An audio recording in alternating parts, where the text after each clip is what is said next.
Hi, almost everyone is watching my channel without a subscription. Please support me and subscribe. I release videos every day for you. Story 1. They started robbing me with a knife while my boyfriend was trying to. My boyfriend is a big hero fanatic and does everything in his power to be like one. It's really endearing, and it's one of the many things I love about him, because he wants to be the good he wishes to see in the world. But this mindset he has is why we are fighting right now. We've been quarantining at my apartment. He's not on the lease, and he suggested we go on a night walk since we've been getting stir-crazy from being inside all day. He figured that it'd be better for social distancing to go out at night. I was hesitant because we live in a bad neighborhood, but he assured me he'd protect me. On our walk, we were cornered by a man with a knife that demanded our wallets. I remembered John Mulaney's Street Smarts, bit from the Netflix show, and was going to throw my wallet past the mugger so we could run away. But my boyfriend started arguing with him and was spouting off a bunch of stuff about justice and how the mugger wouldn't get away with this. It looked like he was getting ready to fight. I was taken aback by this, and I guess the mugger was too, because it gave me enough time to take the important stuff out of my wallet while he was distracted. I interrupted my boyfriend's monologue and said, "Take it, just don't hurt us," and threw it behind the guy. When he turned, I grabbed my boyfriend's hand and we booked it back to the apartment. We got home safely, and I was relieved that we were okay, but my boyfriend was fuming.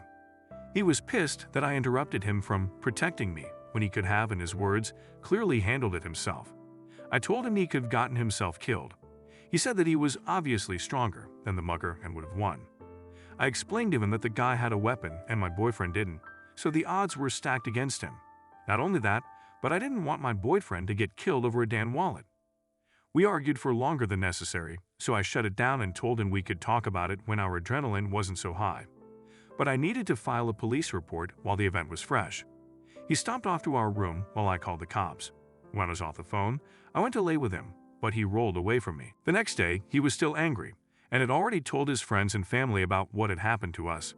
I thought that they would be understanding about how I handled it, but they were mad at me for not letting him have his opportunity to be a hero. His mom even ridiculed me for emasculating him. I want to reopen the conversation so we can understand each other and move past it, but if he isn't receptive, I'm going to ask him to move back in with his mom. I want to understand where I went wrong if I went wrong, but honestly, I feel like he's being childish and unreasonable. I just want to know AITB, or is he? TLDR. Boyfriend tried to play hero when we got mugged at knife point. I managed to get us away safely. He's mad that I ruined his chance. Update. So he called me last night and I answered.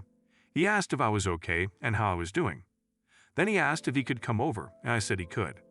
I plan on bringing everything up again myself because he had been very passive-aggressive and refusing to talk about it.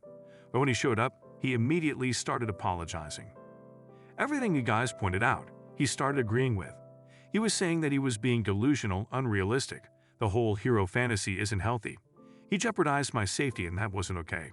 Etc. I wasn't prepared for this behavior, especially compared to how he'd been acting all week. We talked for hours before we went to bed together, and everything seemed like it worked out fine. I was really on the verge of ending things, so it was a relief I didn't have to in that moment. Then, this morning came and shit hit the fan. In my comment update on the last post, I mentioned that a friend was trying to mediate. I texted that friend that things worked out, and they said something along the lines of, "I'm so glad you were able to apologize." Some people mentioned that maybe he told a different story, which isn't something I looked into. But I decided to ask, and whoo boy, I'm glad I did. Firstly, he told everyone that the night walk was my idea. Then apparently, we were never mugged. Nope. Apparently, I just started talking shit to a stranger on the street in an attempt to make him show he was a strong man and protect me.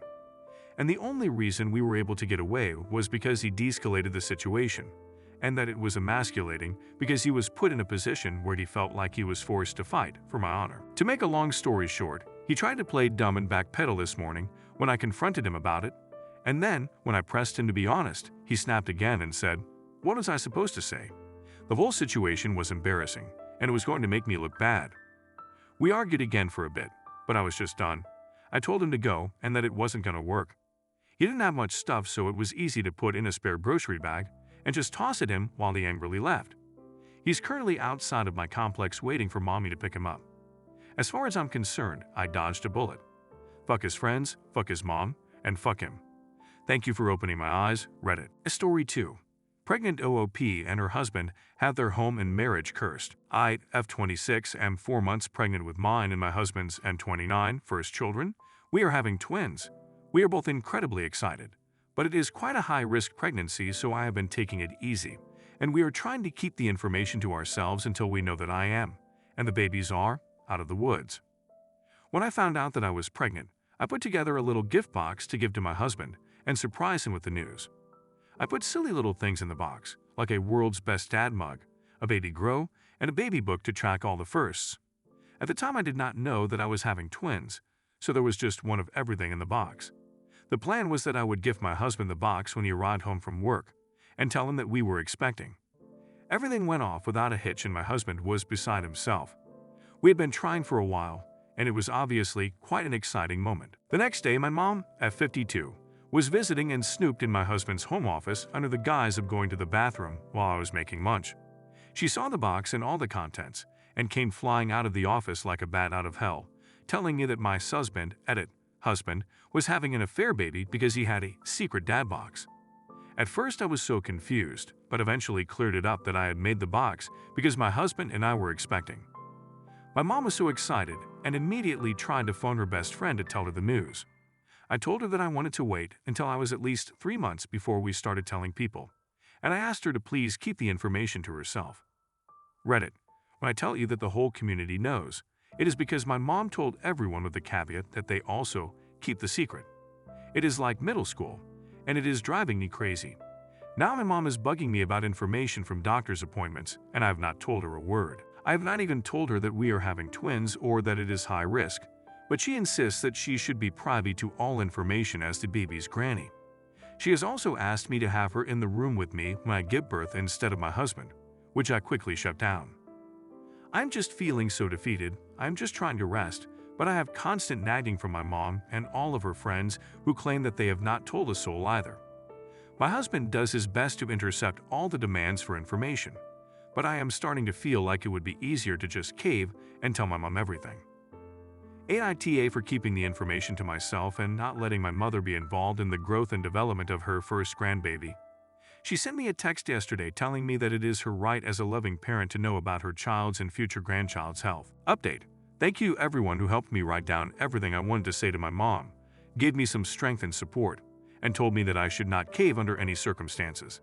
It felt good to have so many people in my corner, and it did help steel my resolve. I had a chat to my husband, and we agreed that the two of us should meet my mom in a public place and have an actual chat about things, rather than just sending a text, which she is very quick to dismiss. Unfortunately, this is not my first privacy-related issue with my mother, and she is very good at not seeing texts which address her behavior, but she cannot hide in a face-to-face setting. My husband and I met my mom at a local cafe this morning, and she was so excited to see us. I believe that she thought this was a meeting to give her everything she wanted and more. She started by saying that she and her friends have been planning a baby shower and would like to know the gender, which was actually the perfect segue into my pre-planned speech. It was quite long and emotional, but the main points were: 1. I love you and am really glad that you are so excited to be a granny, but I feel that you robbed husband, and I have the chance to announce the pregnancy ourselves. 2. I felt that it was inconsiderate to specifically go against what I had asked you, regardless of whether or not you think it was harmless. 3. I felt that you crossed a line by A, stooping in my husband's office, and B, by making totally unfounded accusations of infidelity. 4. Your actions have directly caused stress for myself, and by extension the baby.